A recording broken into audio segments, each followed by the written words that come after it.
नमस्कार।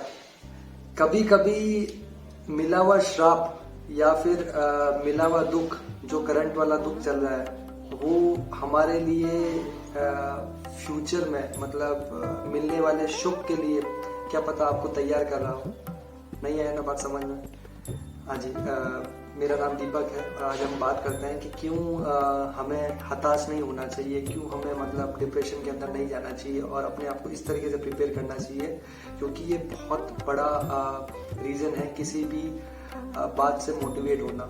एग्जाम्पल के लिए, अगर आपको अभी भगवान ना करे किसी को दुख है, लेकिन फिर भी दुख और सुख जीवन का एक काल है, मतलब चक्र है, ये दोनों आपके जीवन में हमेशा रहेंगे। तो फॉर एग्जाम्पल अभी आपको कोई दुख आ रहा है और आप बिल्कुल हताश हो, तो जरूर नहीं कि वो दुख मतलब हमेशा आपका दुख है, या फिर क्या पता वो दुख आपको आने वाले सुख के लिए तैयार कर रहे हैं। चलो मैं इसको ना एक अच्छे वाले एग्जाम्पल से समझाता हूँ। एग्जाम्पल तो क्या, ये बिल्कुल एक अच्छी वाली कहानी है, कथा है।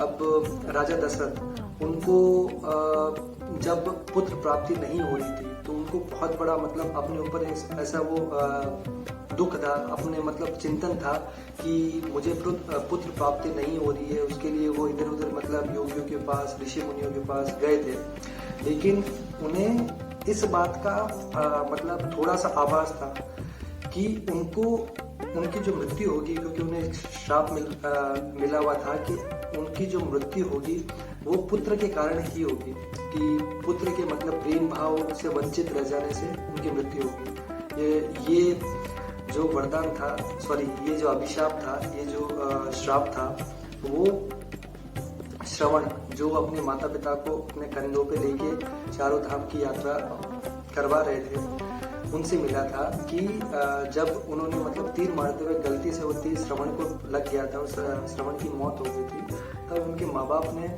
भगवान दशरथ को ये श्राप दिया था कि जैसे हम पुत्र के बिना वंचित है, वैसे वैसे तुम्हारी मृत्यु भी पुत्र के कारण ही होगी। तो ये चीज का भगवान दशरथ को थोड़ा सा आभास था कि मेरी जो मृत्यु है वो पुत्र के कारण होगी।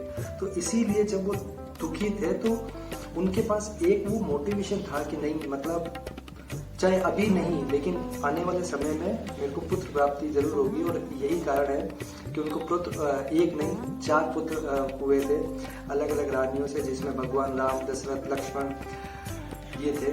और चलो ये तो हुई एक वाली बात। इसी प्रकार रामायण के जब अगले शीर्षक में जब चलते हैं, जब भगवान राम माता सीता के लिए मतलब इधर उधर वंचित थे, ढूंढ रहे थे उनको, तब उनकी मुलाकात सुग्रीव से हुई। तो सुग्रीव के पास पे भी मतलब सेम इसी कारण से मतलब जब उनको दुख आया था तो उसका जो फल था वो भगवान राम को मिला और उनको मिला। कैसे बात करते हैं, जब भगवान राम माता सीता को ढूंढ रहे थे तो उस समय उन्होंने जब सुग्रीव से बोला तो सुग्रीव ने अपनी सेना को बोला था कि आप इस दिशा में जाइए, आप उत्तर दिशा में जाइए, दक्षिण में, पूर्व में, पश्चिम में, और उनको अलग अलग जगह बता दिया कि यहाँ ढूंढिए।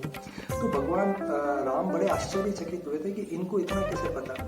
तब भगवान सुग्रीव ने बोला था कि हे प्रभु, हे राम, जब बाली ने मुझे निकाला, जब बाली और मेरा युद्ध हुआ था और बाली ने मुझे निकाला, बाली मेरे पीछे पड़े थे, मेरे बड़े भाई, तब उनसे जान बचाते हुए मैं संसार में घूमता रहा, क्योंकि बाली की नजरों से निकलना बहुत ही मुश्किल था। तो उनसे बचते बचते मैंने जब अपनी जान बचाने की कोशिश की तो मैं पूरे पृथ्वी के चक्कर लगा गया था, क्योंकि उनसे बचने की जगह नहीं मिल रही थी उनको। तो इसी मतलब उस चक्कर के कारण, उस दुख के कारण उनको इतना भौगोलिक ज्ञान हो गया था कि उनको सब कुछ पता था कि किस जगह जाना, किस जगह नहीं जाना। इसीलिए जो सबसे जो मेन सेना थी, भगवान सुग्रीव ने हनुमान जी और बलि के बेटे मतलब राजा बलि के बेटे के साथ उन्होंने दक्षिण में भेजी थी, जहाँ पे उनको माता सीता के लिए मतलब पता लगा था। तो ये था छोटा सा स्टोरी कि कैसे आप मतलब अभी अगर आपके पास दुख है तो उसके लिए आपको निराश नहीं होना, हताश नहीं होना, और इस तरीके से सोचना है कि वो दुख क्या पता इन फ्यूचर आपको सुख के लिए रेडी कर रहा है। उस सुख के लिए अगर आप उस दुख को झेल रहे हो, तो यही है कि डोंट गेट डिप्रेस्ड और हमेशा पॉजिटिवली चलना चाहिए। बस इतना ही। चलो, जय श्री राम, राधे राधे, जय हिंद।